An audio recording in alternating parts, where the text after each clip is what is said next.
Hi everyone, this is Miss Blatcher. We're going to be talking about fraction of problems today. So first of all, I want you to make sure that you have your notebook and you have a pencil to follow along and write the problem out. Okay, so now that you have your notebook and your pencil, I want you to write, or I can solve a fraction problem statement. Now you might be asking yourself at this point, what is a fraction of problem? We're going to talk about that next.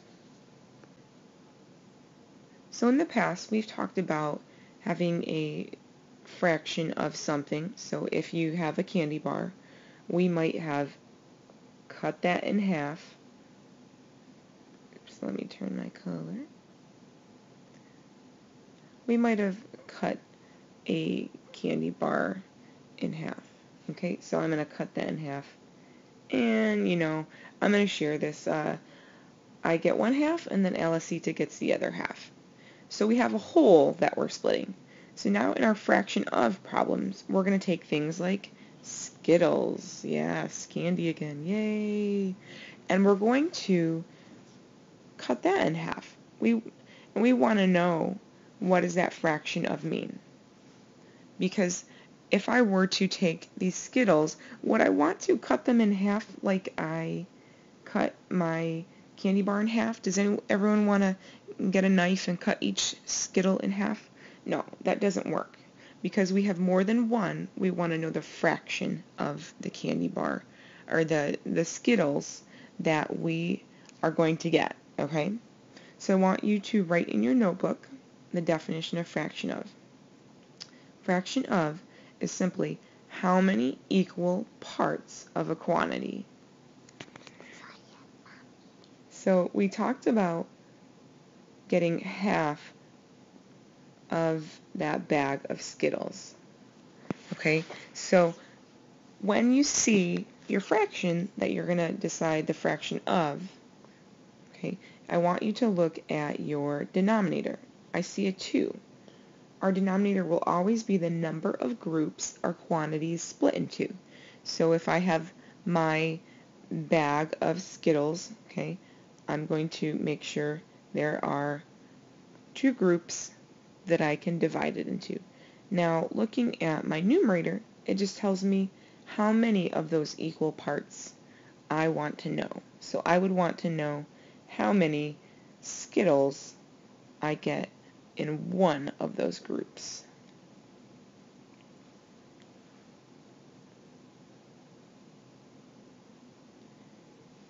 Now we're ready to look at a story problem. Okay, so in my story problem, I decided to use some of our classmates because we're talking about real life, right? So I have Jose, who has 22 baby carrots, and Edis, who has 36 carrots. Jose ate half of his carrots, and Edis ate 1/3 of his. Who ate more? So first of all, when you think about your story problem, I want you to make sure you are recording this in your notebook. I want to check your notebook when you come to visit me for whole group, or if you haven't visited me, you'll use this video as a resource to help you solve any of your other problems. So my first step is to think about, who has what fraction of. Well, Jose has eaten half of his 22 baby carrots, and Edis has eaten 1/3 of his 36 carrots. So let's go ahead and take a look at our fractions and figure out how many each of them ate and who ate more. Okay, so now we're looking at our fraction of. We said Jose ate half of his 22 carrots. Now, once again, we're looking at our denominator.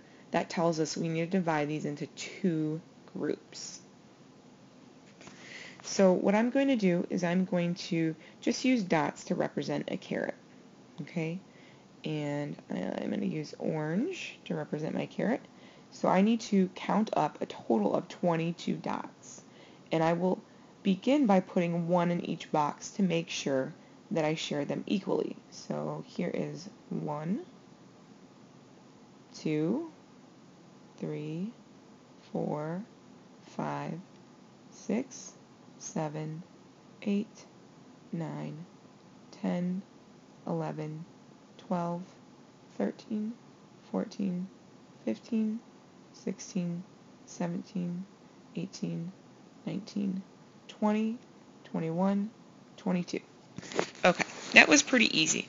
Now, looking again at our numerator, we want to know for our fraction of how many are in one of these groups. So let's count up our carrots in one of the groups. 1, 2, 3, 4, 5, 6, 7, 8, 9, 10, 11. Okay, so I'm going to write that down. We know we have 11 carrots. Jose ate 11 of his carrots. Now we're going to go to Edis's carrots. Okay, looking at our denominator again, how many groups are we going to split the carrots into? Right, if you said 3, you're correct. And we want to know how many carrots are in one of those groups. So let's go ahead and divide it. Now 36 carrots, that's getting a little bit higher. So I want to think about, what do I know? What do I know about the number 3 and the number 36? Well, I may not know a lot about the number 3 and 36, but I do know that if I have 3 groups of 10, that gets me to 30 carrots. So an easy way to divide this up would be to say, well, I know that I could put 10 carrots in each, and then I'll divvy up the rest of these. So I'm going to say 1, 2, 3, 4, 5, 6, 7, 8, 9, 10. 1, 2, 3, 4, 5, 6, 7, 8, 9, 10. 1, 2, 3, 4, 5, 6, 7, 8, 9, 10. Okay, so those are my 10 carrots in each, and that's only 30 because I'm counting by tens. 10, 20, 30.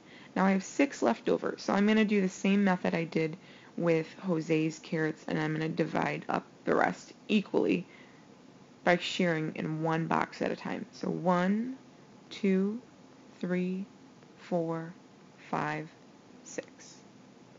Okay, now look at your numerator again. We want to know 1 out of those 3 equal quantities.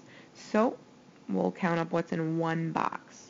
1, 2, 3, 4, 5, 6, 7, 8, 9, 10, 11, 12. Okay, so Edis ate 12 of his carrots. Now let's look at our number sentence.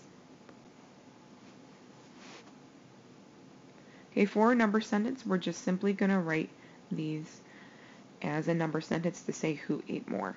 So I said Jose ate half of his 22 baby carrots, and that equals 11. And then Edis ate 1/3 of his 36 baby carrots, and that equaled 12. Mommy. And I have Mia with me. Mia, who ate more? Did Jose or Edis eat more? Edis. Edis ate more because he had 12 carrots instead of 11. So we would say Edis ate more. Okay, please make sure you record these number sentences in your notebook. And that's it for this lesson. Nice job.